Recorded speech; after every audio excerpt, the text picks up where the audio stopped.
You know that moment when you're enjoying a really good piece of content and then suddenly you hear buy now, book a call now, and then you're just turned off. You're like another sales video. I've come to realize that one silent fear that business owners have is the fear of sounding too salesy or sounding too desperate to actually push out products.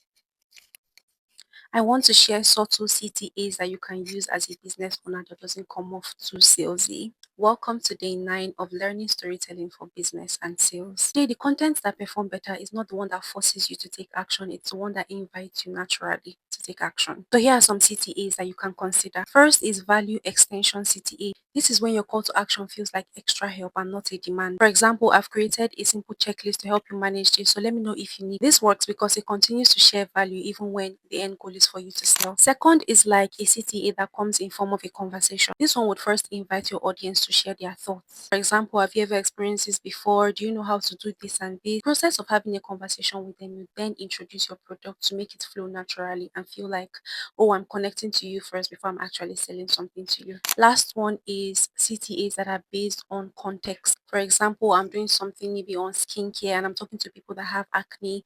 I could let them know if this is something you struggle with, it might be high time you try a better approach. Here, they will now think, what's that better approach? And then they will turn to you for that better approach because you cared enough to speak to them contextually. You're not really forcing a sale per se, you are opening a door for a solution. One thing to always notice that a good CTA does not interrupt the flow of your content, it just naturally invites people in.